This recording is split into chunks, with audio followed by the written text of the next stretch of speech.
muito boa noite a todos. Eu me chamo Deroci Feitosa, sou servidor do município, também, como os colegas. Estou lotado na Secretaria de Educação, como professor de Geografia, e também atuo na advocacia, tá? É uma satisfação estar aqui com todos vocês, oferecendo esse curso pela Escola de Governo, uma instituição que é nossa, né, e que é importante que temos o valor que ela merece, né, que é um patrimônio do servidor público, inclusive com previsão constitucional, certo? Então, é importante sempre a gente estar prestigiando, fazendo os cursos que são oferecidos e também divulgando esses cursos para os outros servidores, certo? Qual é o nosso tema? Qual é o nosso conteúdo? Nós vamos falar sobre direito previdenciário. E eu sempre gosto de abordar o direito previdenciário como um todo, porque é um sistema, né? E para que a gente consiga compreender o nosso sistema de previdência, nós precisamos compreender o sistema geral de previdência social, ou melhor ainda, de seguridade social, tá bom? Eu peço desculpas pelo atraso, mas nós tivemos um probleminha técnico aqui, mas já está resolvido, e vamos avançar no nosso curso, tá bom? Então, inicialmente, como que a gente pode... vamos colocar aqui algumas preliminares. Eu estou observando o pessoal aqui no chat também, né? As preliminares seriam o seguinte, olha, vamos utilizar uma apresentação do PowerPoint, apenas como uma referência para mim aqui, né? E vocês também terão acesso a isso lá no ambiente virtual. Depois que terminarmos a nossa aula, vocês podem ir já fazendo as atividades, tá? São atividades bem tranquilas que você conseguirá resolver lendo os slides, a apresentação, a própria lei, né? Então, é tranquilo, tá? Para poder cumprir essa etapa do curso, tem que realizar essas atividades, tá bom? E eu sempre vou estar retomando, né, uma informação que eu dei no início, eu retomo ela porque é uma forma que a gente tem de sedimentar o conteúdo, o conhecimento que está sendo trabalhado. Então, eu sempre retomo e também faço alguns links com outros ramos do direito, tá? Provavelmente deve ter aqui colegas que estão se preparando para concursos públicos, tá? Obviamente que não é o foco principal nosso, mas é possível fazer um aproveitamento de todo o conteúdo que é trabalhado aqui, tá? Então, quem vai prestar concurso público, eu sempre faço links com o direito constitucional, com o direito administrativo, né, que estão dentro desse conjunto da área do direito público, tá? Eu gosto muito. Então, só para vocês terem uma ideia, direito previdenciário, que é a área que eu atuo como advogado também, direito do trabalho e direito previdenciário, eu já pensava em aposentar desde antes de começar a trabalhar, para vocês terem uma ideia, né? A preocupação com a questão da aposentadoria, né?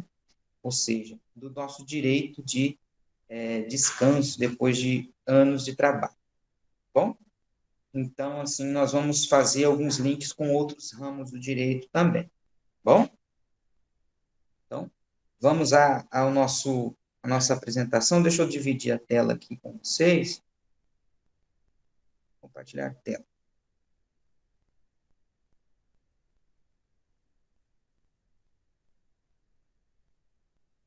Então, vamos lá na nossa apresentação. Ok? Todos conseguem observar aí? Ver bem? Sim, ok. Ok, né? Olha lá, sim, muito bom o questionário, estou tentando responder com muita atenção. Depois da aula vai ficar mais fácil ainda, tá? Tranquilo. Então, vamos lá. Qual que é o nome do nosso curso? regime próprio de previdência social e os tipos de regime de previdência. Então, vocês já vão observar que no próprio título já existe aí uma informação importante. Existem mais de um regime de previdência social. E qual é o regime de previdência social que nós conhecemos e que todo mundo se socorre nele, né? A maior parte da população? É o regime geral de previdência social, que é o que quem administra isso, quem é a instituição que dá provimento, que desenvolve isso, é o INSS, é uma autarquia federal, tá? O INSS, então, cuida do regime geral. Aqueles seletistas, né, que trabalham lá com registro em carteira de trabalho, né, os servidores públicos sem vínculo, ou seja, os comissionados sem vínculo, tá? Eles contribuem para o regime geral. Nós vamos aprender mais sobre isso, vamos retomar isso. Então, o regime geral, ele é importante a gente ter uma boa base de como ele funciona. Por quê? Porque muitas coisas que estão lá implicam no nosso regime próprio de previdência social, tá bom? Então, vamos avançando aqui para a gente conhecer um pouco do regime geral e depois ao regime geral, o regime complementar, e depois nós vamos adentrar ao nosso regime. Quando chegar nesse momento, vocês, já munidos de toda a informação de caráter geral, vai ficar muito mais fácil vocês compreenderem. Tá bom? Então, vamos lá. Aqui está um pouquinho do meu histórico, né? Sou professor de geografia, especializei em gestão ambiental, na área de geografia. Depois, fiz curso de Direito na Uniderp, pós-graduando no Direito Civil Constitucionalizado, né? E professor de Geografia da Rede Municipal e também da Rede Estadual, na qual eu trabalho como coordenador, né? E advogo nas áreas trabalhistas e previdenciária principalmente, tá? Se vocês quiserem perguntar alguma coisa, pode abrir o microfone, tá? Que a comunicação fica rápida, e aí eu consigo tirar qualquer dúvida aí, se for o caso. Tá bom? Eu quero perguntar como que você faz para descansar. Ainda tem que ser marido e pai também, né?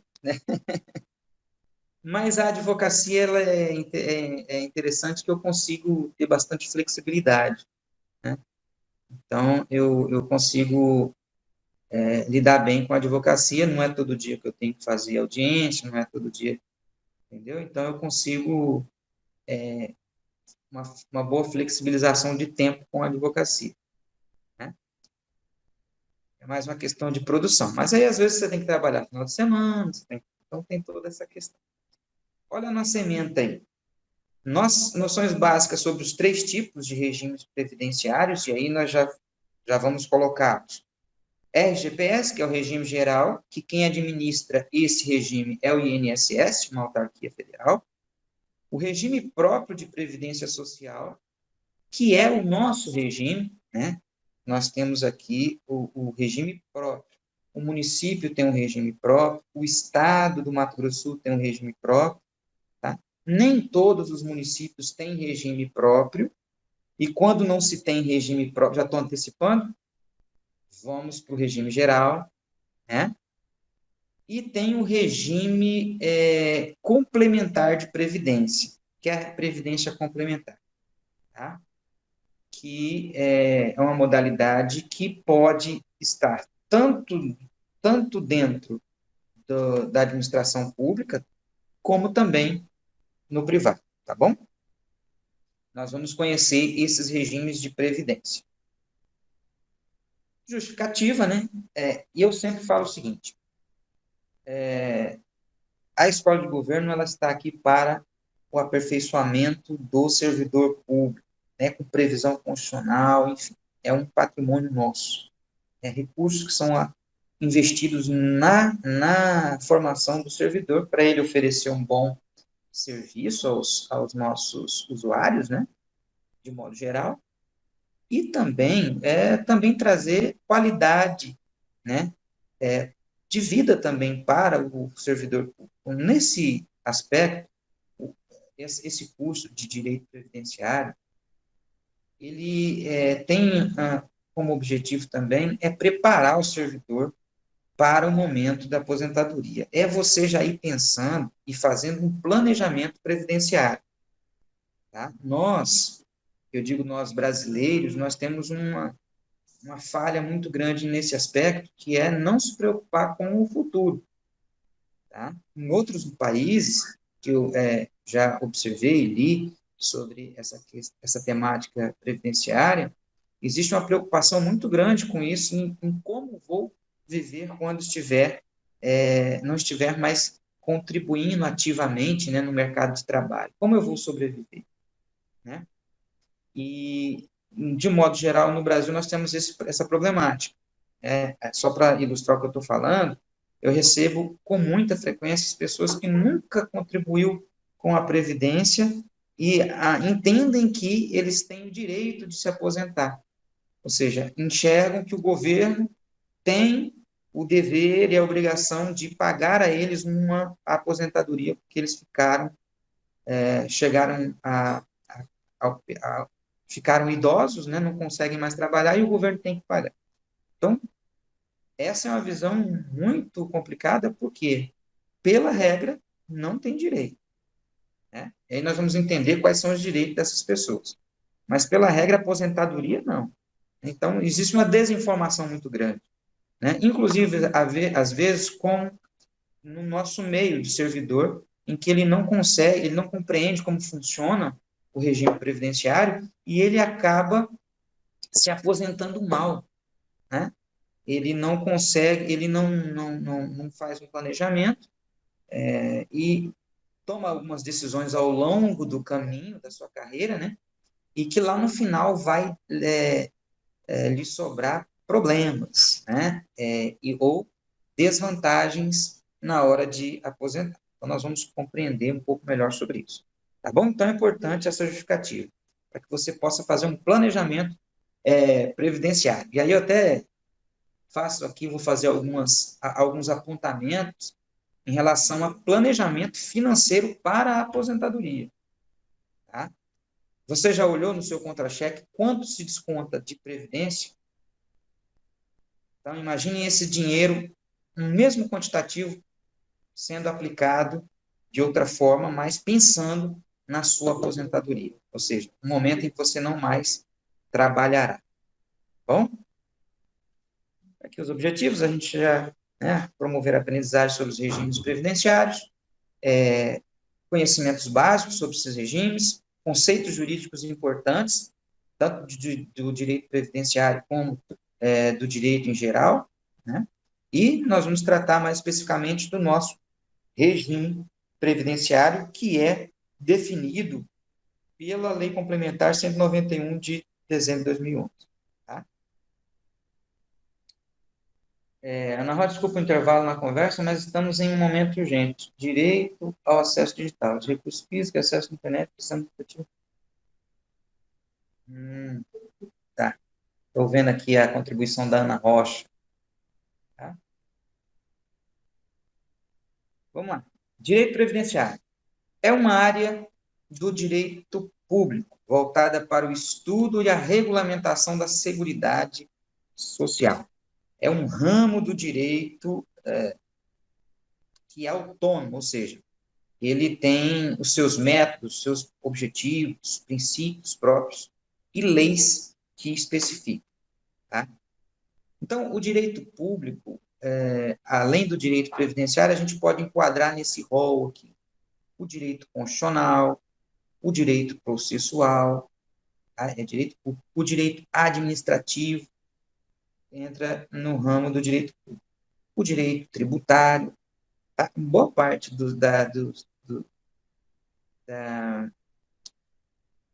das áreas dos ramos do direito estão dentro do direito público.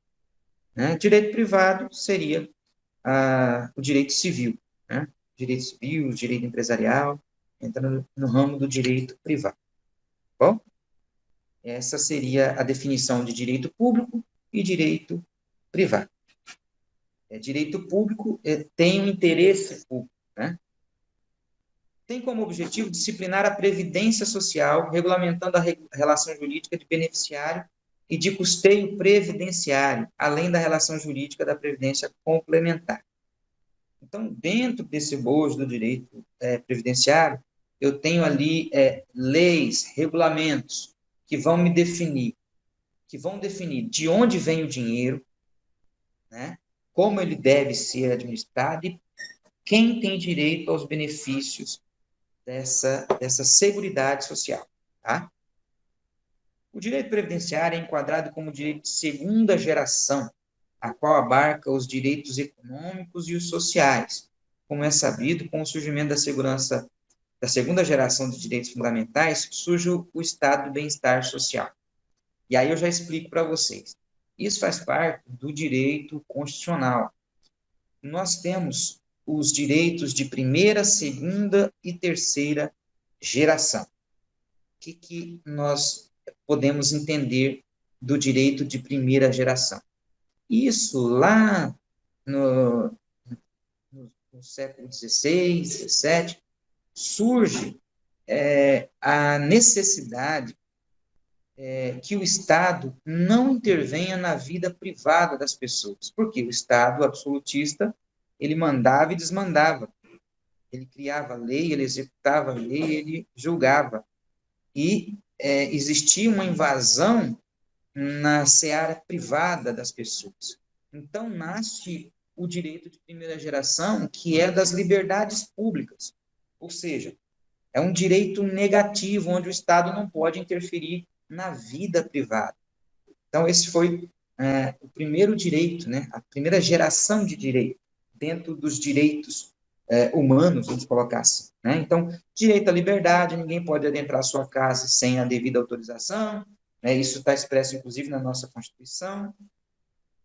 O direito da livre iniciativa, enfim, o Estado isso está muito ligado ao liberalismo econômico, tá? Isso lá no período em que houve as revoluções industriais, tá certo? Então, esse período histórico, né, do século XVI, XVII, XVIII, é que houve toda essa insurgência para buscar o direito das liberdades públicas. Direito negativo, onde o Estado não pode intervir na vida privada. Acontece que ocorre um abuso aí da força de trabalho, por exemplo. Né? Então, os burgueses da época começam, então, um processo de industrialização, e aí ocorre que começa a ter um abuso da força de trabalho. Então, nós teríamos lá pessoas trabalhando 16 horas por dia, crianças trabalhando, mulheres em situação insalubre, de modo geral, trabalhadores em situação insalubre. E isso começou a, então, levar a sociedade daquela época a buscar, né, um outro direito, que seria um direito social, né, de regras mais justas para a força de trabalho, para o trabalhador. Aí surgem, então, os direitos de segunda geração, que são os direitos sociais, né? Direito ao trabalho, direito ao lazer, direito à moradia digna, transporte, lazer, enfim, essas demandas que vão exigir do Estado uma ação positiva. Então, veja que nos direitos de primeira geração, o Estado não pode intervir na vida privada, garantir a liberdade das pessoas, liberdade de expressão, enfim, dentre outras liberdades. Mas aí, então, num outro momento, surge a necessidade do Estado garantir à sociedade o transporte, o lazer, a segurança, porque começou eu gosto dessa parte, porque como eu sou professor de geografia, também é interessante, porque começou a ocorrer um grande avanço nos grandes centros urbanos, né? E todos em busca de trabalho nas indústrias, saindo do campo, né? Saindo naquele processo de imigração em que a maior parte das pessoas viviam no campo e vinham ainda lá daquele período em que os colonos trabalhavam para seus senhores, né? E tinham garantidos a proteção desse senhor, né? A sociedade que nós chamamos de sociedade feudal, lembra lá das aulas de história? Então, começa a ir em direção aos grandes centros em busca de trabalho nas indústrias, né? Ou em pequenos conglomerados de manufatura, e aí começa a ocorrer um inchaço das cidades, começa a ter problema de moradia, problema de transporte, né? Uma série de problemas sociais dentro do ambiente urbano. Então surge aí o direito de segunda geração, certo? E ele está exposto na nossa Constituição, por exemplo, nos direitos fundamentais, está tudo lá os direitos de primeira geração. E lá no artigo 6º vem os direitos de segunda geração, que depois eles são distribuídos ao longo da Constituição. No caso aqui, o direito previdenciário, previdência social, é um direito social, ou seja, as pessoas têm o direito de contribuir solidariamente a um sistema previdenciário para garantir a ele, na velhice, uma renda que lhe dê condições de sobrevivência. Tá? Pensando, então, no futuro. E tem o direito de terceira geração, que são os direitos homogêneos, ou seja, aqueles que são indivisíveis. Direito a um meio ambiente equilibrado e de qualidade. Você não divide, né, o meio ambiente. Não é um direito individual, ele não é social, porque ele é mais que social, porque ele é indivisível, é para todos, né? O ar é para todos, o solo é para todos, né? Aspectos ambientais, de modo geral, é para todo mundo, né? A água é para todo mundo. Além disso, tem o direito à paz, né? São direitos que se enquadram em direitos de terceira geração, tá? Há alguns teóricos que enumeram mais gerações de direito, tá? Mas o que é consenso no mundo jurídico são essas três gerações ou dimensões do direito. Beleza? Feito essa ponderação aqui, para vocês entenderem o que é direito de primeira, segunda e terceira geração, tá? Isso cai em prova de concurso, então vocês já estão cientes. Ok, vamos lá. O norteamento de princípios e regras gerais do direito previdenciário estão previstos onde? Aqui a gente está falando a fundamentação, aonde está expresso os direitos, o direito à previdência, o direito à seguridade social, que é mais amplo, né? Está lá na Constituição Federal, no artigo 194 a 203, outras leis esparsas, né? A Lei 8.212, a Lei 8.213, que dispõe sobre os planos de benefício da Previdência Social, e da onde vai tirar o dinheiro também, né? A 212 diz da onde tira, a 213 fala dos benefícios, e tem um decreto que é muito utilizado pelo INSS, né, que é a autarquia que regula o regime geral, que servem como fundamentos, né? São fontes do direito previdenciário. É claro que dentro do direito previdenciário voltado para os servidores públicos, outros artigos entram aí, principalmente o artigo 40 da Constituição Federal, nós vamos falar sobre ele, tá? Aqui vem um pouquinho da evolução histórica, né? E aí nós vamos falar de seguridade social como um todo. A seguridade social, ela é composta de 3 pilares, tá? Um conjunto integrado de ações de iniciativa dos poderes públicos da sociedade destinados a assegurar saúde, previdência e assistência social. Tá? Vamos passar rapidamente sobre esses aspectos. A Seguridade Social é um sistema instituído pela Constituição, né? E ele protege o brasileiro e, em determinadas hipóteses, o estrangeiro também. Tá? Por quê? Porque o estrangeiro que não contribui não vai se aposentar. A gente vai entender um pouco melhor isso, o que é contributivo e o que não é contributivo. Mas um estrangeiro que chega, um boliviano, que chega aqui em Campo Grande e busca um serviço público de saúde, não pode ser negado a ele, porque é um direito universal. Compreendem? Então, por isso que colocamos aí esse direito universal. Nós vamos falar um pouco sobre esses princípios. Sumiu aqui para mim sumiu, tá só... Ok? Então, vamos lá. Qual que é o objetivo da Seguridade Social? É proteger contra riscos sociais que podem gerar a miséria, a intranquilidade social, né, sendo uma conquista do Estado Social de direito, que deverá intervir para realizar direitos fundamentais de segunda dimensão. Olha, eu vou fazer aqui um parênteses só para a gente entender, e aí isso é até bom para esclarecer do ponto de vista político ou sociopolítico, que muitas vezes é enxergado de modo errado.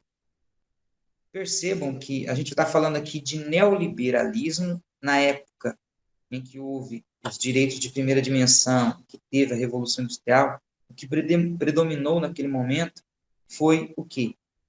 Liberalismo econômico. E aí houve um momento que esse liberalismo econômico ficou exacerbado a ponto de não respeitar direitos básicos. E aí houve um movimento em que, opa, tudo bem, temos que ter a liberdade de empreender, de produzir, de ter livre iniciativa sem a intervenção do Estado, mas não pode haver um abuso da força de trabalho. Por isso que surgiu, então, o direito de segunda geração. E quando se dá esse direito, é num contexto em que houve as revoltas sociais. Surge aí, então, uma outra visão. Nessa visão liberal, tinha-se como principal aspecto socioeconômico, ou teoria de economia política, o capitalismo. Né? Capitalismo, vamos empreender, mas aí então surge um contraponto. E aí é nesse momento que surge a ideia do socialismo, que é um contraponto àquele modo de produção que ocorria naquele momento, naquele período, em que não se havia respeito a condições mínimas de trabalho, né? Então, vejam que essa ideia de socialismo, capitalismo, tem evolução lá atrás, né? Então, não adianta ir ao céu e ao inferno, que são teorias, né? Teoria lá do capitalismo, e tem os teóricos que defendem isso, alguns de modo radical, e também tem os teóricos do socialismo que defendem, alguns de modo radical. O importante é que todos têm contribuição na sociedade, têm contribuição para que a gente consiga encontrar uma saída para as questões mais práticas, né? Então, percebam que o direito do trabalho, que é inclusive tem uma justiça especializada só para cuidar disso. Por quê? Porque há abusos. Nos dias atuais, com toda a nossa legislação, ainda há abusos. Imaginem se não existisse. Né? Então, tem essas questões. Por outro lado, também, há alguns casos também que o governo não dá condições para que as pessoas possam empreender. Então, tem os dois lados da situação, né? E que é sempre bom a gente entender, né? E não apenas fazer julgamento sem nenhum conhecimento de causa. Né? Não ter aquele discurso de senso comum, que é muito recorrente, principalmente nos últimos anos, que a gente evidencia uma polaridade política muito forte no nosso país. Né? Bom, então vamos lá, avançamos. Feita essa consideração, no Brasil, a Constituição de 88 foi a primeira a instituir o sistema de seguridade social, que significa ações na área da previdência social, assistência social e na saúde. Tá? Constituição de 88. Por que sempre destacamos? Que é a Constituição que está em vigência no nosso país mas nós já tivemos outras constituições, tá? A primeira lá em 1924, né, que foi outorgada pelo imperador, em 1891, com a República, depois 1930, 34, 37, 45, 46, 67, né? E 88. Teve uma mudança em 69, que foi um artigo, no período militar, que revogou praticamente toda a Constituição. Então, considera também uma nova Constituição. Bom, então é a de 88 que está em vigor, que é a nossa Constituição conhecida como a Constituição Cidadã. E, de fato, ela é uma Constituição elogiada, inclusive, em outros países, para vocês terem ideia. Ela é tão generosa que até hoje nós não conseguimos implementar tudo que ela previu e prevê, né? E constantemente ela também é alterada. Isso que é uma grande questão nossa aqui no Brasil, que ela é alterada e às vezes as alterações elas não vêm para garantir melhoria para o cidadão. A exemplo, a reforma da Previdência, para ser direto, né? Ela trouxe alguns prejuízos para o trabalhador em geral, com a justificativa de que o sistema previdenciário precisa ser saudável economicamente. Mas nós vamos tratar disso um pouco mais à frente. A Seguridade Social, parte integrante da ordem social, compreende um conjunto integrado de ações dos poderes públicos e da sociedade em geral. Então, quando a gente vê um hospital como a Santa Casa, por exemplo, Santa Casa é uma entidade privada, né? Sem fins lucrativos, mas ela presta uma assistência à saúde e recebe recursos dos entes políticos, do Estado, do município, né? Mas é uma entidade privada, é uma associação. Ela está dentro deste contexto de seguridade social. Então, a sociedade em geral, quando você vê uma ONG, né, uma entidade que presta serviço sem fins lucrativos, dentro desse ramo da saúde, da assistência social, ela está compondo o sistema de seguridade social. Tá? Nós temos, dentro da seguridade social, 3 subsistemas. Previdência social, que é contributivo, ou seja, para eu ter direito a benefícios previdenciários, eu tenho que ter contribuído. Por isso que aí está dizendo contributivo. Assistência social não é contributivo. Você não precisa contribuir para ter acesso a esses benefícios. Qual é o principal benefício social que o brasileiro faz uso? Que é muito comum, vocês já devem ter ouvido. É o LOAS, comumente chamado de LOAS, mas nós chamamos, o nome correto é benefício de prestação continuada. Quem é que recebe? Idosos, a partir de 65 anos, que não tem renda, né? Ou seja, não mora com um filho rico não mora com um filho que tem condições de cuidar, né? De cuidar desse idoso, ele não tem nenhuma renda. Ele tem que atestar uma miserabilidade. Ele vai ter direito. O deficiente físico também, né? Tudo isso devidamente comprovado, com acompanhamento de assistente social e tudo mais. Tem direito a esse benefício. Tá? Outros, o mais recente agora é uma assistência vitalícia às crianças com microcefalia, tem direito agora também, né? Que foi uma inovação desse governo, acredita? Governo federal, que foi elogiada inclusive pelos opositores, que é justo, né?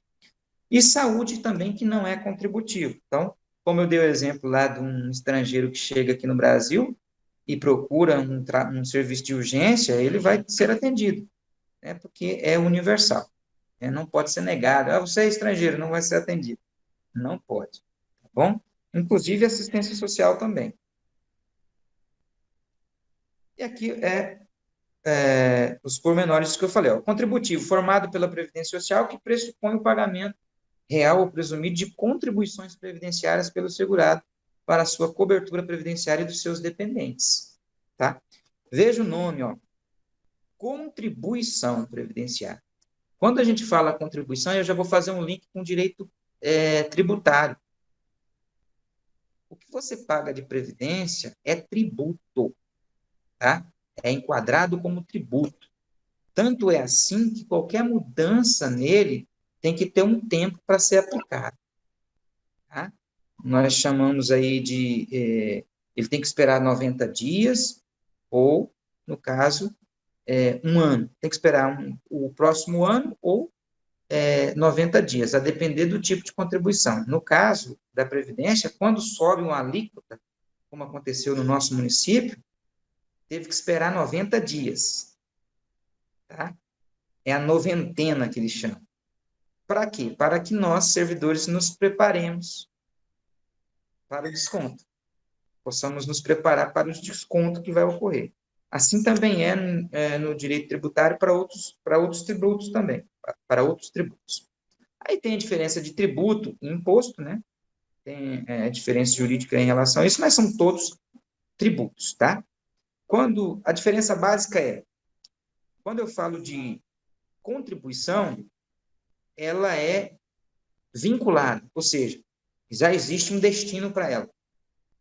Contribuição previdenciária é para abastecer o cofre da entidade previdenciária que paga as aposentadorias e benefícios. Então, já está vinculado. E imposto. Esse é um tributo que o governo, quando eu falo governo, eu estou falando de todos os entes, de todos os níveis, União, Estado e município. O imposto, o governo arrecada e gasta como ele bem entende, ou de acordo com as leis de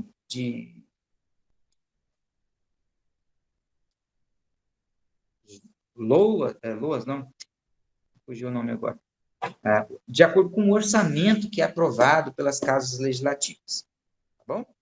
Então, o imposto é a LDO, isso, LDO, né, que é a Lei de Diretrizes Orçamentárias, né, que ali eu digo qual é o interesse, onde eu vou gastar, né, e depois vem a outra que vem no final do ano, né, que os parlamentares têm que também aprovar, que é de onde vai sair o dinheiro e como ele vai ser gasto efetivamente. Tá? Então, imposto pode ser gasto como a administração entende, ou na forma em que foi definido na Lei de Diretrizes Orçamentárias. Tá? Já a contribuição, ela é especificamente utilizada em um determinado destino, ela está vinculada.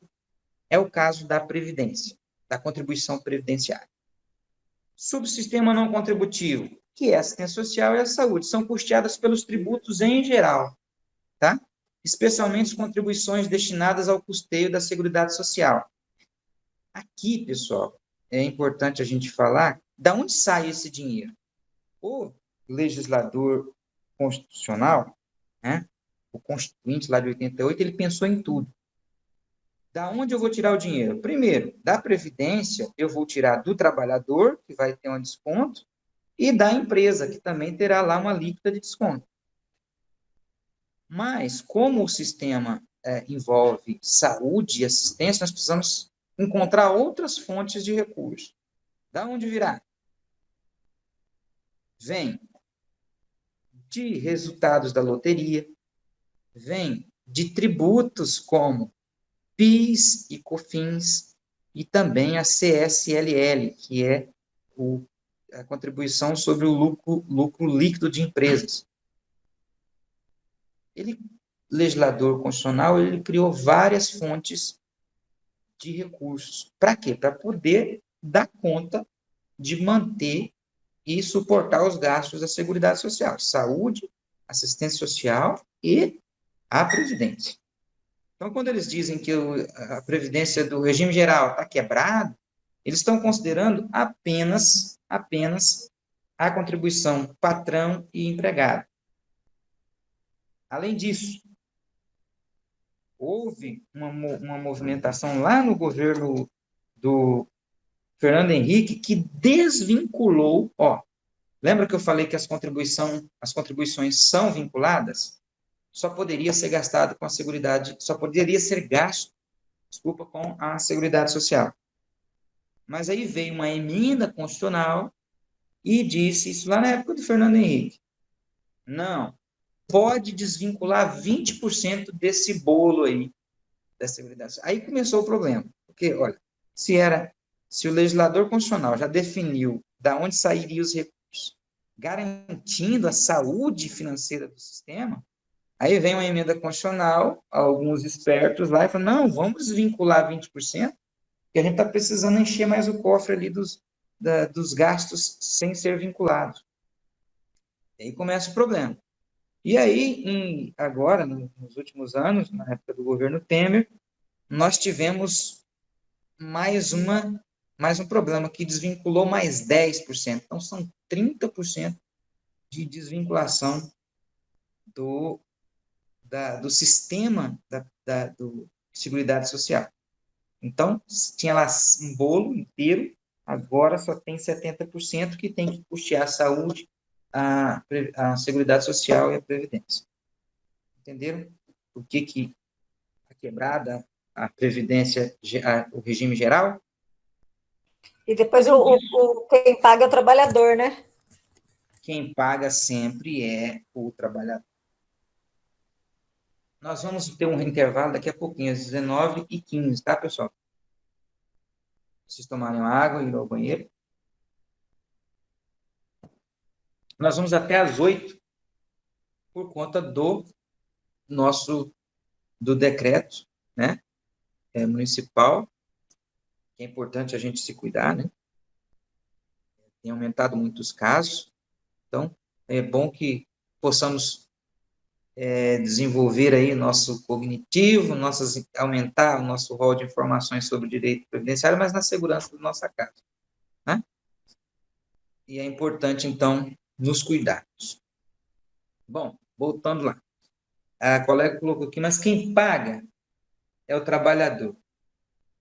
Olha, em via de regra, é o povão que sempre vai pagar, porque o risco está diluído. E, infelizmente, nós temos um problema no Brasil que o sistema legislativo, muitas vezes, ele é cooptado não pelo interesse da maioria, mas pelo interesse dos que mais têm, que tem o poder econômico nas mãos, né? Mas, seu professor, você está com um papo de comunista aqui. Não, não é isso. É uma constatação, né? Por exemplo. Não, você não está com papo de comunista, você tem conhecimento de causa. É isso, né? Não, é que hoje em dia eu gosto de ponderar porque nós estamos vivendo um momento de polaridades, né? Então, é o que eu sempre digo, antes de você defender uma ideia, primeiro conheça a fundo a ideia, qual é a causa, né? Então, nesse caso, por exemplo, de mudanças na legislação do trabalho, mudanças na legislação previdenciária, que vai ter impactos severos na nossa vida como servidor público, sem contar a reforma administrativa que vem por aí, que vai mexer nos direitos do servidor público, né, que pegaram como... É uma crítica, né, e me responsabilizo por qualquer consequência dela, é uma crítica em relação a isso, que pegaram o servidor público como boi de piranha, né? Pegaram para Cristo. Olha, o servidor público é ocupado de tudo agora que acontece, dos problemas fiscais que o Brasil tem. Não é, isso é uma grande mentira, né? E quem usa esse argumento? Pessoas que têm poder econômico, né? Não porque está interessado na economia dos cofres públicos, não, nada disso. Estão interessados em tirar esse dinheiro que é investido, né, no setor público e jogar ele no setor privado. A exemplo disso é a Previdência Social, que a ideia é clara em desmotivar as pessoas a quebrar o sistema público para que os sistemas privados prevaleçam. E aí esses dinheiros, ao invés de ser dividido, porque um sistema de divisão de recursos, né, de riquezas, mais eficiente no Brasil é a Previdência Social. Então, quebrando esse sistema, você joga isso para o privado. E aí todo mundo vai ter que se preocupar em fazer uma previdência privada, que vai alocar dinheiro no setor privado. E aí esse setor privado, os grandes conglomerados econômicos, bancos, né, vão investir esse dinheiro lá em títulos públicos, que vai remunerá-los com juros. Ou seja, só vai mudar o caminho e encher o bolso de um pequeno grupo. Entenderam? Então, essa foi a minha aulinha rápida de macroeconomia. Só para vocês entenderem que o sistema ele foi cooptado por aqueles que têm dinheiro. Então, você vê lá um deputado que elegeu-se pela plataforma de defesa. Não estou generalizando, porque existem alguns que, de fato, não se corrompem nesse meio caminho aí. Mas percebam que eles têm pouca trânsito, eles não conseguem avançar muito, né? Aí tem que praticamente colocar uma melancia na cabeça lá para poder chamar a atenção, né? Mas ainda assim, a gente, vez ou outra, consegue evitar, né, alguns absurdos. Enfim. Bom, então, todas essas mudanças legislativas, que normalmente vêm para pior, elas não estão com interesse em sanar os problemas fiscais, de fato, do Estado, mas sanar, melhorar aí as condições do setor privado em adentrar no, vamos dizer assim, a fazer parte do público, né? Porque o Estado é o que tem mais dinheiro, e todo mundo fica de olho nesses recursos. Isso é uma verdade, né? Bom, a Seguridade Social no Brasil consiste no conjunto integrado dessas três ações aí: previdência, saúde, e isso tudo lá no artigo 194 da Constituição. Bom, não só o Estado, como eu falei, né, uma entidade privada, mas que oferece assistência social, que oferece serviços de saúde, né, as entidades filantrópicas, né, eles estão dentro desse sistema de seguridade social. Tanto é assim que há previsão de recursos para essas entidades. Natureza jurídica de direito fundamental, de segunda e terceira dimensões, vez que tem natureza prestacional, positiva, né? Ou seja, o Estado tem que prover, tem uma participação do Estado aí. De caráter universal, né? Coletiva, todos têm direito. Competência legislativa, em regra, quem vai legislar sobre direito previdenciário é a União, né? Como foi feito na reforma da Previdência. Mas os estados podem fazê-lo quando se trata... Aí nós estamos definindo o seguinte: o Estado pode fazer de modo concorrente, né? Está aqui, ó. Contudo, será competência concorrente entre as entidades políticas, estados e municípios, entidades políticas, estados e municípios, né? Sobre previdência social, proteção e defesa da saúde, dos portadores de deficiência. Os estados e municípios podem criar leis que garantam à sociedade direitos referentes à saúde, né, e à assistência social, sempre complementando o que há em âmbito nacional, né? Mas em relação à previdência social, em específico, que é um subsistema contributivo, o Estado e a União só podem legislar em relação aos seus servidores. Entenderam? Então, a União faz na Previdência caráter geral, né? E os estados podem legislar concorrentemente sobre a previdência social de seus servidores. Bom?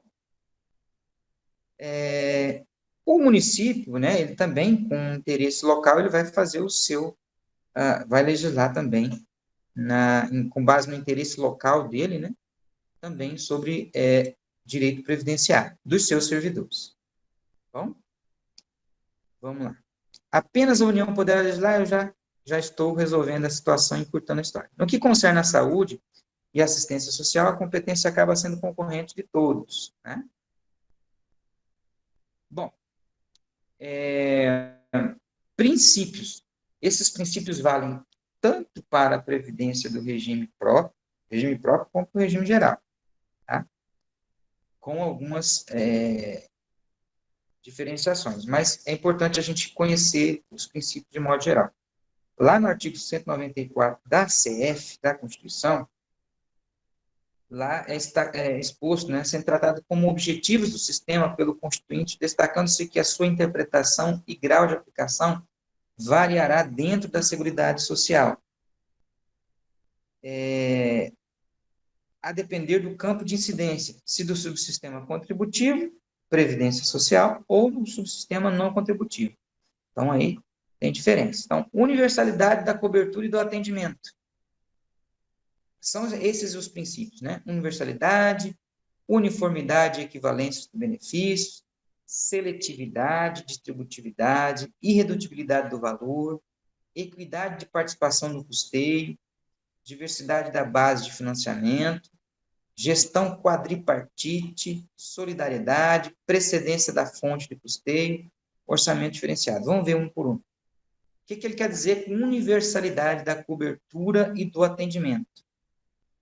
Para a assistência social e para a saúde, é universal. Todo mundo tem direito.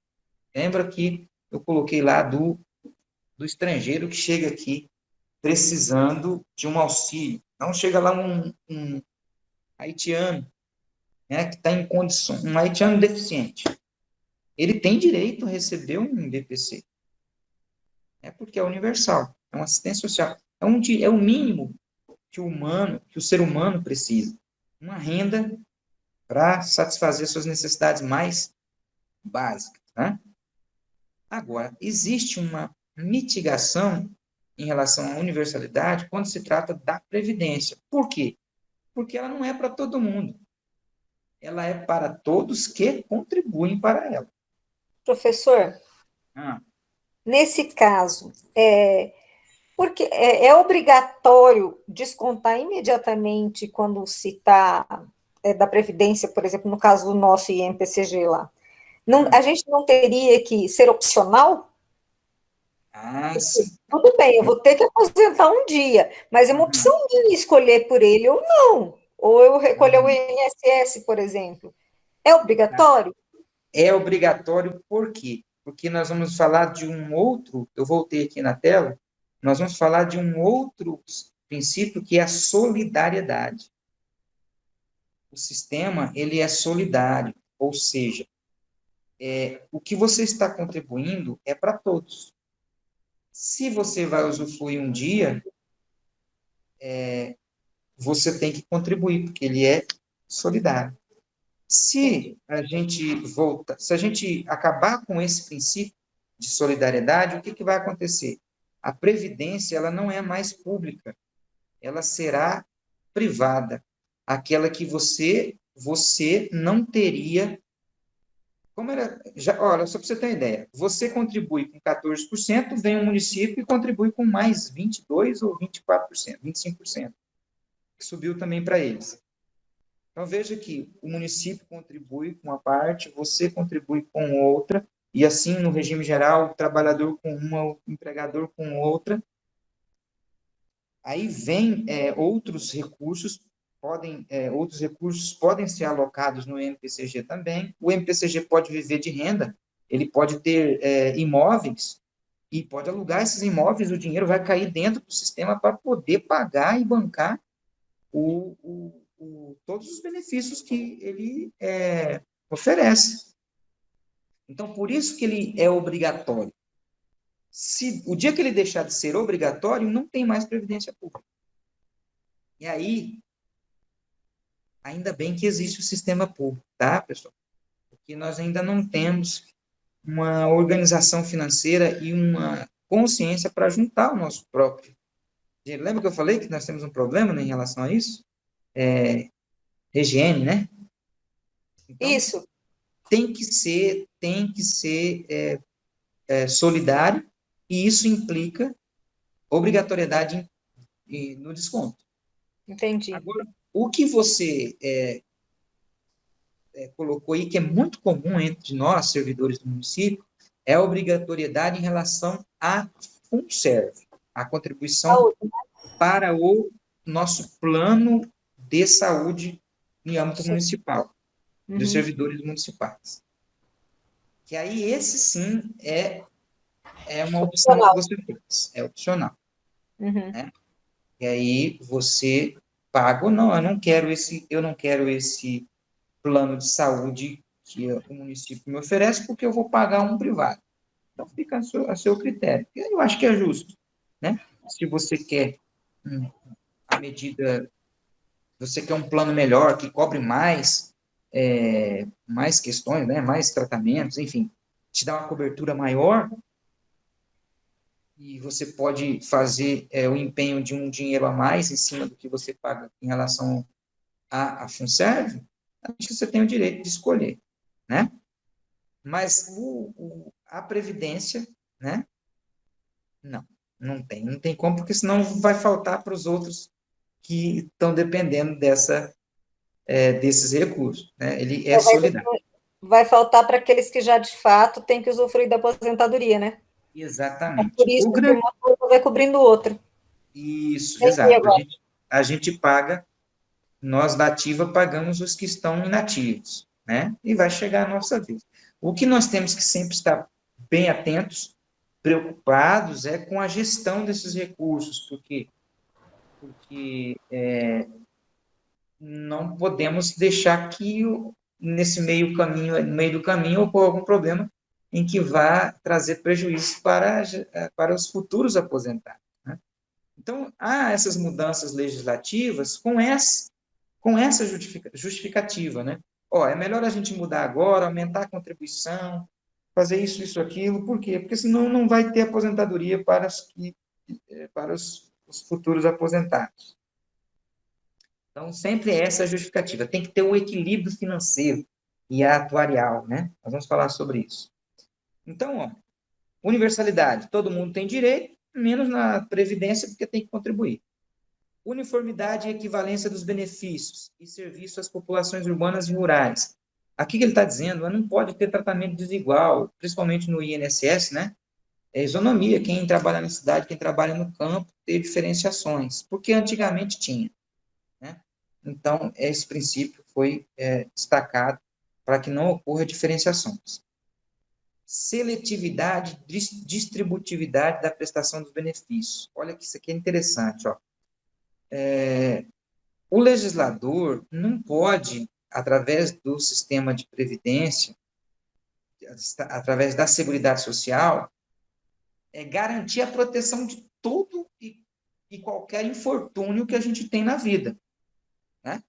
Então, é necessário ser seletivo. Olha, nós vamos garantir uma renda, um benefício para as pessoas que têm deficiência, para as pessoas que, no caso da Previdência, contribuíram um mínimo necessário, né? No caso, hoje, para você se aposentar, mulher 15 anos no mínimo, ou 180 contribuições, e homem 20 anos, né? Com as mudanças legislativas que tiveram. Então, existem alguns requisitos e uma seleção de quais eventos da vida a Seguridade Social irá cobrir. Né? Então, isso é seletividade. Deverá lastrear a escolha feita pelo legislador dos benefícios e serviços integrantes da Seguridade Social, bem como os requisitos para a sua concessão, conforme as necessidades sociais e a disponibilidade de recursos orçamentários, funcionando como limitadora da universalidade da Seguridade Social. Então, a seletividade também dá uma limitada aí, porque não dá para você cobrir tudo. Não é verdade? Por exemplo, tem algumas doenças que não garantem uma aposentadoria por invalidez ou até mesmo não garante um auxílio-doença. Né? Porque senão ficaria muito amplo, né? Então, não haveria recurso para tudo, para cobrir tudo isso. Como não há possibilidade financeira de se cobrir todos os eventos, eu já falei,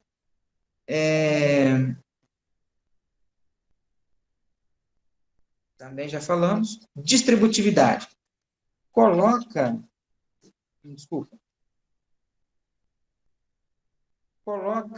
a distributividade, coloca a Seguridade Social como sistema, está passando o nosso intervalo, como sistema realizador da justiça social, consectário do princípio da isonomia, sendo instrumento de desconcentração de riquezas, pois devem ser agraciados com as prestações da Seguridade Social.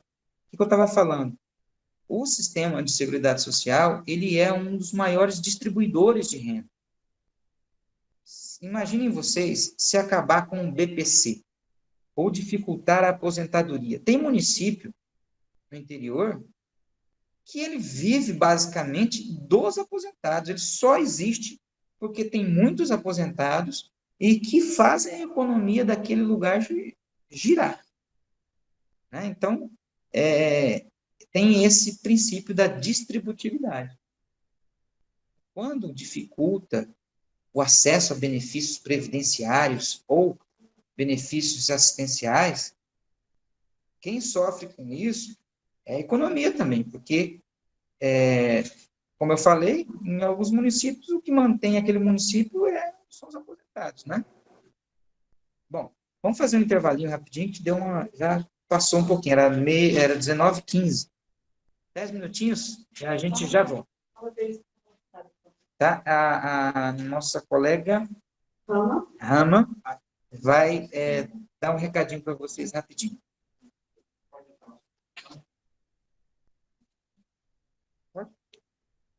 Só um pouquinho. Deixa eu voltar aqui na tela.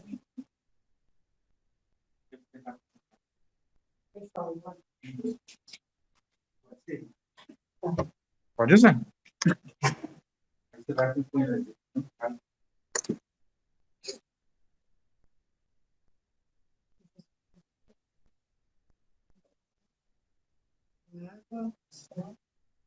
Não, você vai ter que entrar só assim. Não tem acesso. Eu estou dentro do curso aí, tá aberto.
Pode. Tá, vamos lá.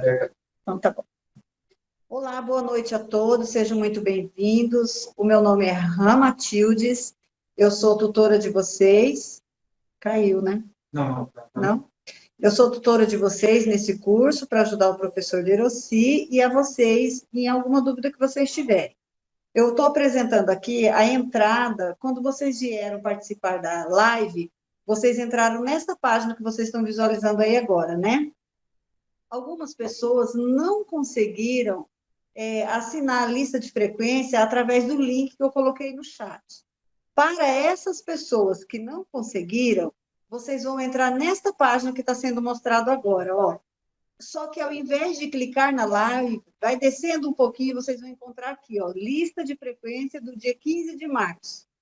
Estão vendo aí?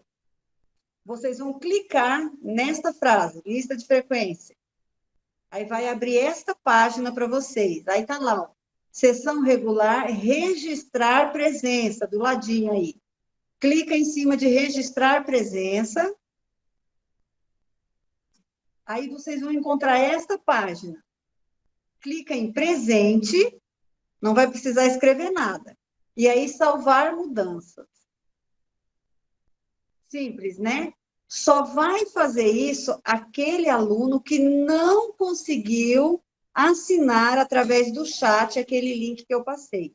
Só os que não conseguiram que vão entrar aqui. Os outros assinem normalmente lá pelo chat, tá bom? E a presença de vocês vai ficar registrada. Qualquer dúvida, qualquer outra dúvida que vocês tiverem em relação ao conteúdo, vocês podem entrar no fórum de dúvidas, que está também no ambiente Moodle, deixar lá a dúvida de vocês, porque o professor vai estar acompanhando e vai estar respondendo, tirando as dúvidas, ok? E outras dúvidas que vocês tiverem, eu vou estar deixando o telefone daqui da Igov, que também é o WhatsApp, que vocês podem entrar em contato conosco, e nós vamos procurando ajudar da melhor maneira possível, em outro horário, né? Nós estamos aqui para atendê-los até às 13h30, todos os dias, a partir das 7h30, e até às 13h30. Nos horários de live, a gente não atende o WhatsApp, porque não tem como, que a gente está acompanhando aqui pelo chat, ok? Qualquer outra dúvida que vocês tiverem, pode escrever no chat, nós vamos respondendo para vocês. Tenham um bom curso. Tá, joia. Vamos lá, então.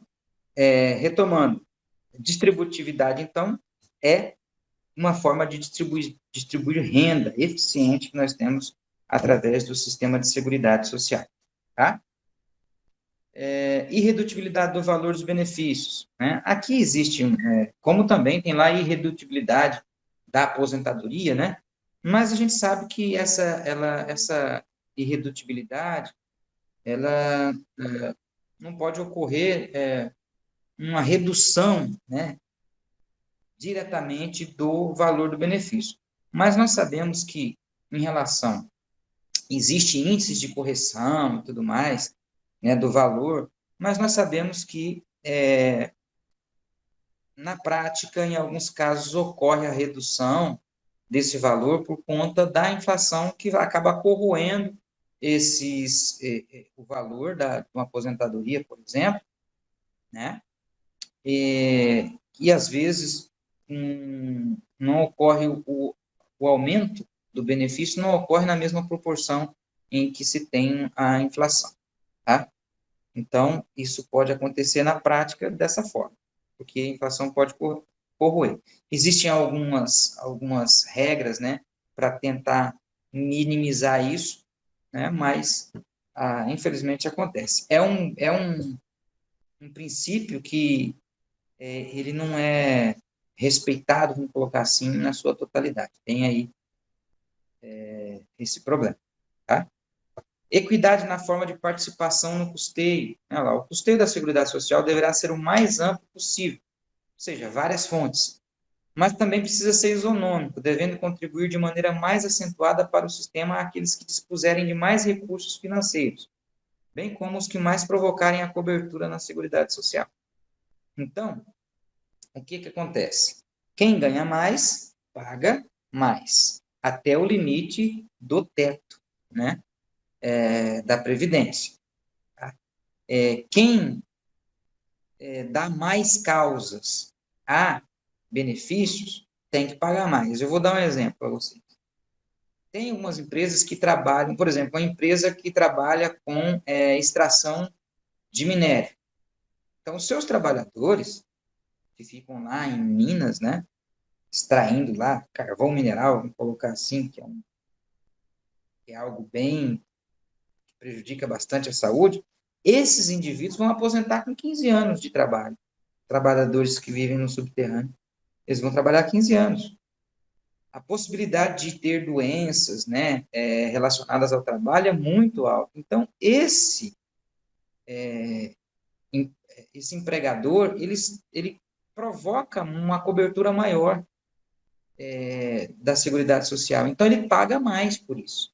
Então, quando ocorre atividades insalubres, né, ou perigosas, esse empregador, ele, ao invés de pagar aquela alíquota que todo empregador paga comumente, não, ele paga um percentual a mais.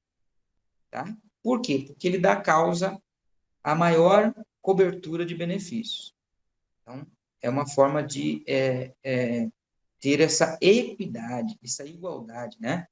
Essa isonomia em relação ao custeio do sistema.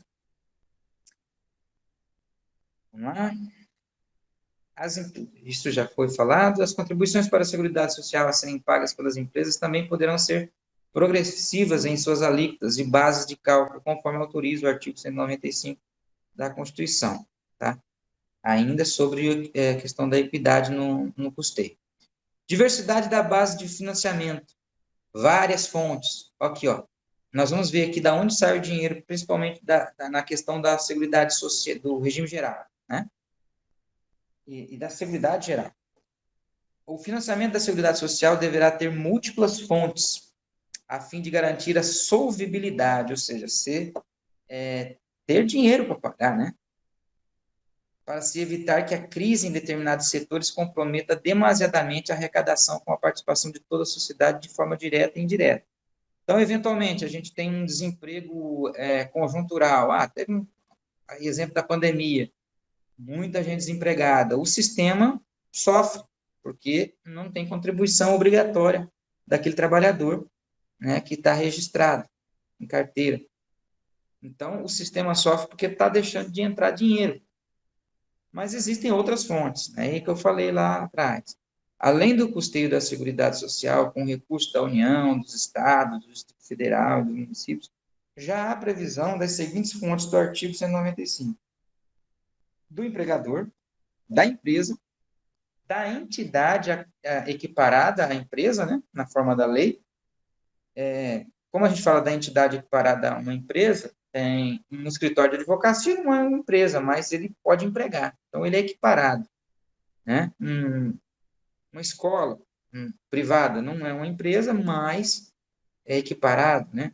Uma família, aí você tem uma legislação específica para o trabalhador doméstico, mas equipara porque ele está empregando, né? E também está contribuindo.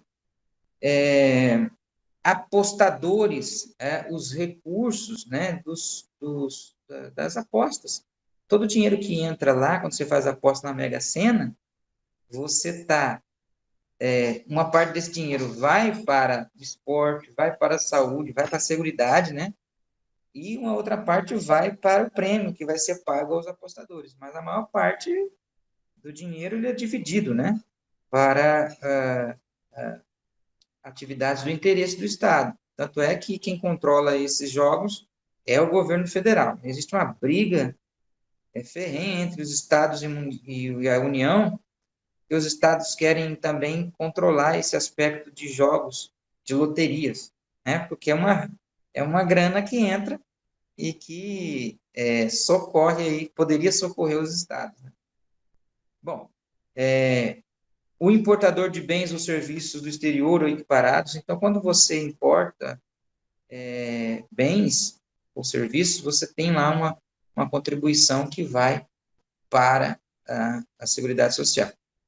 Em termos de previdência social, é tradicional no Brasil o tríplice custeio, desde regimes constitucionais pretéritos, a partir da Constituição de 34, com a participação do poder público, das empresas e dos trabalhadores em geral.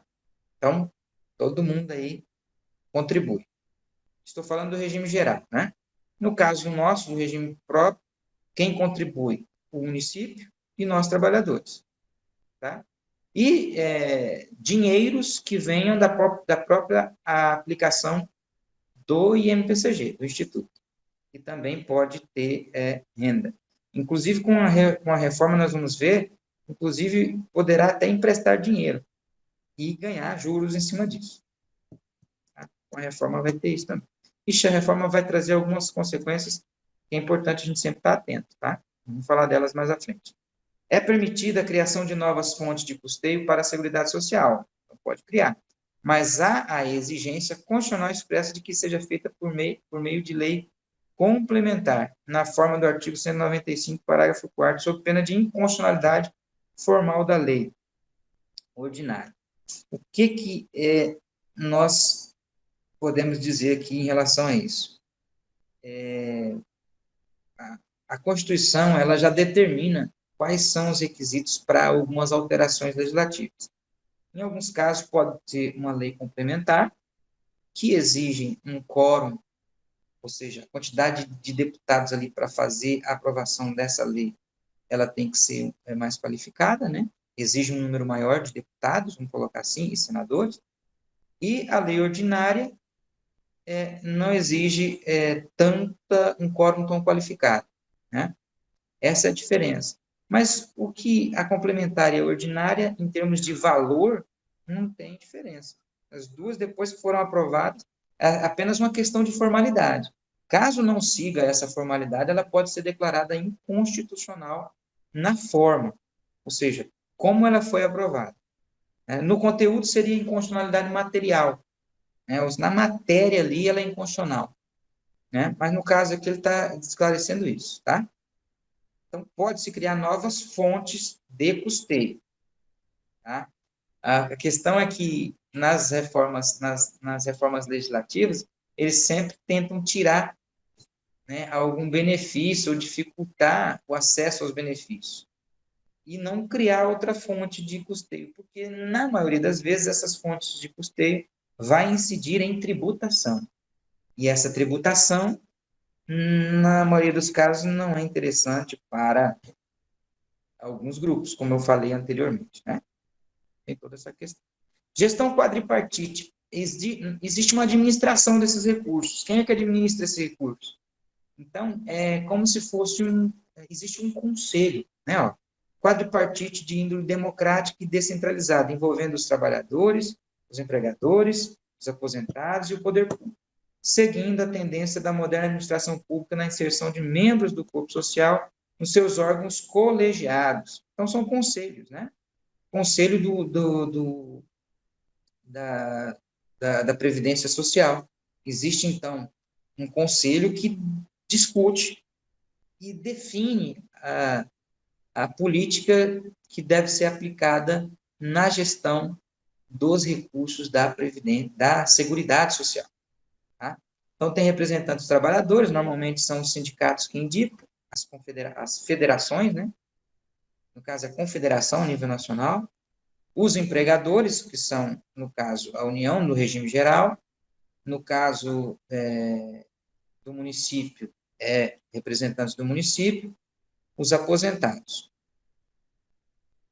No nosso caso aqui, só para a gente já exemplificar, nós temos os sindicatos aqui, né, que fazem parte, se elegem aí conselheiros lá do MPCG, tem representantes dos empregados, dos sindicatos, né, que são os trabalhadores, sempre tem que ser do sindicato, porque é a forma organizada, senão não tem como escolher um representante, né?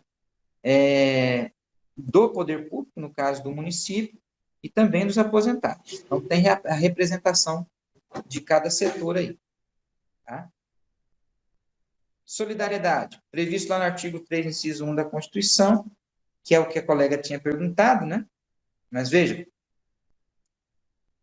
construir uma sociedade livre, justa e solidária, isso é um princípio constitucional. Aí entra aqui, a Seguridade Social é solidária, pois visa agasalhar as pessoas em momentos de necessidade, seja pela concessão de um benefício previdenciário ou, no caso, de um benefício assistencial ou da saúde. Bom? É a socialização dos riscos com toda a sociedade. Olha só que interessante isso, ó, esse princípio da solidariedade. Todos nós, na sociedade, estamos expostos a riscos. Então, com esse sistema de seguridade social, nós estamos dividindo esses riscos. Olha, quem não tem condições de trabalho nesse momento tem direito a ser abrigado por um benefício. Se eu contribuo pela Previdência, eu tenho um benefício. Se eu não contribuo, e mesmo assim eu estou em situação de miséria, né? estou com um problema de saúde grave, eu tenho direito a um mínimo de acesso, que seria lá um salário mínimo de assistência social, que seria o BPC, o famoso LOAS. Tá? Além disso, pessoal, políticas de assistência social como Bolsa Família também entram nesse pacote, entra nesse grupo de assistência social. Sai daqui o dinheiro. Tá? E que, num universo de 700 bilhões de reais, você gasta 30 bi, 20 bi com Bolsa Família, é ínfimo, né? E ainda tem gente que acha ruim essa ajuda que é dada aos miseráveis, porque o benefício foi feito com essa ideia, né? Com esse objetivo. Agora, se tem as corrupções no meio do caminho, aí tem que ser combatido, mas o objetivo é nobre para garantir o mínimo, né? E, de fato, a gente precisa enxergar essas pessoas, né? Com esse mínimo. Ainda mais agora, né? Tem aumentado ainda mais a situação de miséria. Então, essa socialização dos riscos com toda a sociedade, pois os recursos mantenedores dos sistemas provêm do orçamento público e das contribuições sociais, onde aqueles que pagam tributos que auxiliam no custeio da Seguridade Social, mas hoje ainda não gozam dos seus benefícios. É aquela coisa, você está pagando para os aposentados, você não está gozando de nenhum benefício, mas no futuro irá ser agraciado com um benefício também. Bom? No âmbito do regime próprio de previdência, olha lá, dos servidores públicos efetivos e militares, há expressa previsão do princípio da solidariedade no caput de artigo 40, que é o artigo que fundamenta os regimes próprios. Olha aí, ó. Eu sempre coloco os comparativos da reforma e depois da reforma. Esse artigo 40 é o artigo que fundamenta, né, como eu falei. Antes da reforma, aos servidores titulares de cargos efetivos da União, dos Estados, Federal e dos municípios, incluídas suas autarquias e fundações, é assegurado regime de previdência de caráter contributivo e solidário. Viu, colega? A colega que perguntou, é específico, né? Solidário, mediante contribuição do respectivo ente público, que é a prefeitura, e dos servidores ativos e inativos, os aposentados, continuam pagando. Né? Então, mesmo que ele receba a aposentadoria dele lá, é destacado um pedacinho dela para voltar. Né?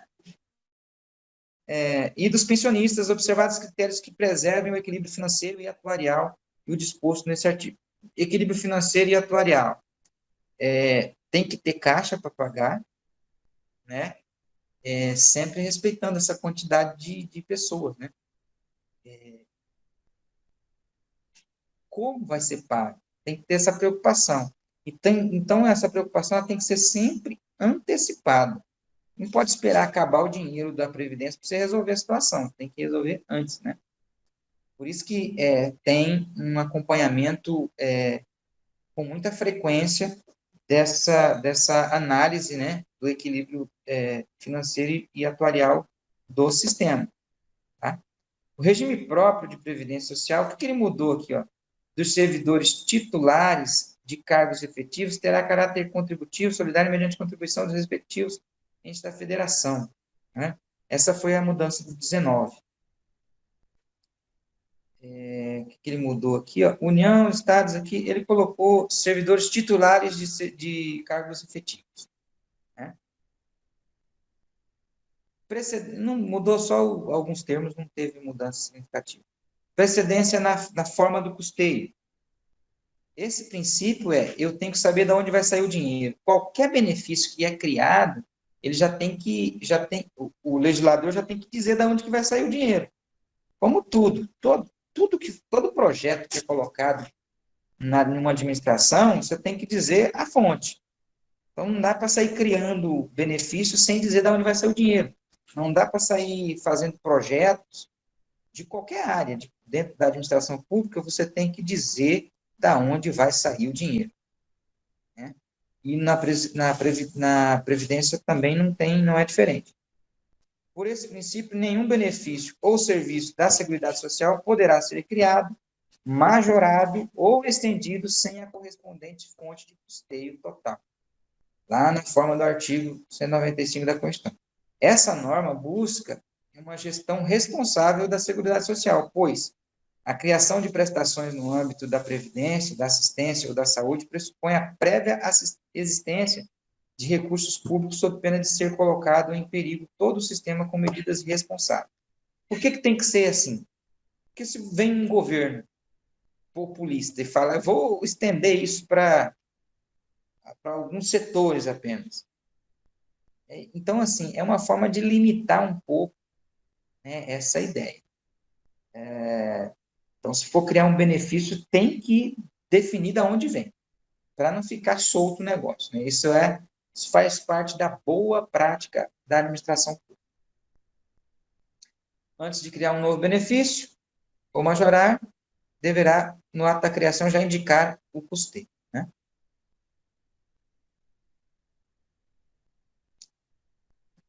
Aqui eu trouxe uma jurisprudência. O que é uma jurisprudência, pessoal? São julgados, né, que os tribunais superiores emitem e que serve de baliza para todo o judiciário. Então, tem aqui uma jurisprudência, ó.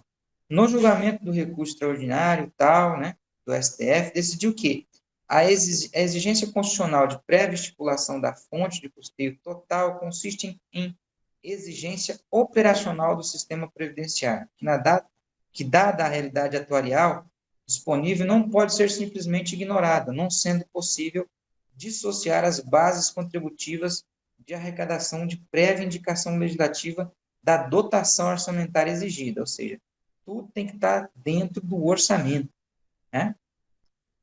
Conquanto a previdência privada integre a previdência social, lhe sendo aplicável no que couber os princípios informadores da Seguridade Social, lamentavelmente o STF vem negando a incidência do princípio da precedência da fonte de custeio no regime previdenciário privado, argumentando com fragilidade que o referido princípio somente de respeito à Seguridade Social. A discussão aqui é se esse princípio deveria ser aplicado no regime de previdência privado, né? O STF entende que não. Bom, assistência social. No Brasil, assim como na maioria dos países, o assistencialismo é anterior à criação da Previdência Social, sendo esta a consequência da transição do Estado absolutista ao social, passando pelo liberal até chegar na Seguridade Social com o advento da Constituição Federal de 88, sistema tripartite que engloba a assistência, a previdência e a saúde. Pessoal, antigamente não tinha previdência social. Era tudo benesses. Então, nós tivemos uma evolução, que agora está tudo determinado em lei, e nós não dependemos da boa vontade de um governante, né? Não, existe uma lei que vincula, né? Que exige contribuições, que exige de cada um a sua quota parte, para que, ao final, o trabalhador tenha direitos, né? Então, melhor do que viver da generosidade dos outros é termos direitos, né? Você quer... tem muita gente que usa vamos colocar assim, qual é a palavra que eu poderia utilizar? Solidariedade, né? Vamos colocar assim, da generosidade, pessoas que preferem ajudar, né? Do que fazer com que aqueles que são ajudados tenham direitos, né? Então, melhor do que benesses dos outros é o direito de ter acesso, né? Não depender da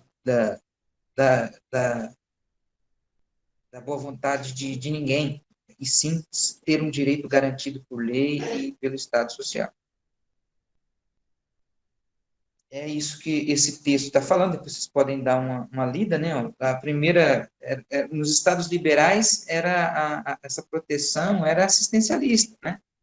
Não dá para o pobre aí, enfim, não era direito, era uma benevolência do rei, né? A lei dos pobres na Inglaterra trouxe a primeira disciplina jurídica da assistência social. Na nossa Constituição de 88, a assistência social vem disciplinada pela Lei Orgânica de Assistência Social, que o pessoal chama de LOAS, né? Os beneficiários disso são os deficientes, os idosos, né? Ou pessoas que estão incapacitadas para o trabalho e não são contempladas pela Previdência, para que contribui. Ok?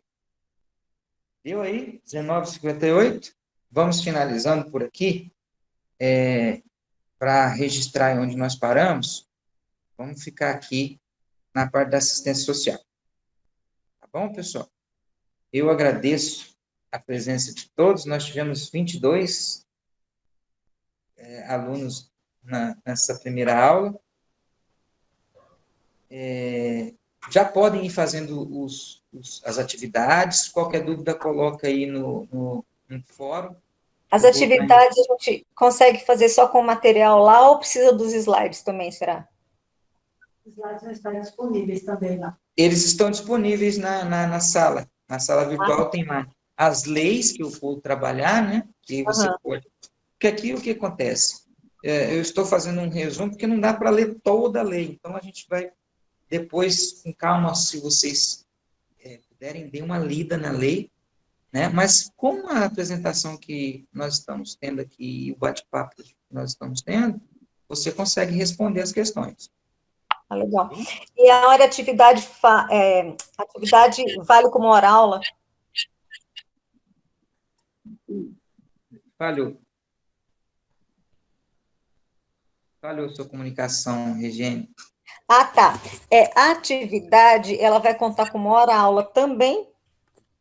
Um dos requisitos é que façam as atividades, porque ela seria a aula à distância, né? Ah, tá. Porque essa modalidade que nós estamos aqui em telepresencial seria presencial. E as atividades, elas vão contar como presença. Tem que realizar elas para que eu possa computar como presença, tá? Que seria a aula à distância, em que o aluno faz a atividade. Uhum. Eu queria fazer uma pergunta. É a Ângela que está falando. Pergunta? A aula de hoje ajuda muito. Fala. Está escutando? Pode falar. Por gentileza, explicar conosco como fazer para eu registrar a presença que a tutora tinha colocado na hora do intervalo, por gentileza. Você quer saber como faz para colocar a presença? Sim. No bate-papo tem um link em azulzinho, tá? HTTPS Forms. Se você clicar em cima, você já vai ser direcionada para a página para fazer para computar a sua presença. Ok. Tudo bem? Então é isso, pessoal. Um abraço e até quarta-feira nesse mesmo horário. Tá bom? Tchau, tchau.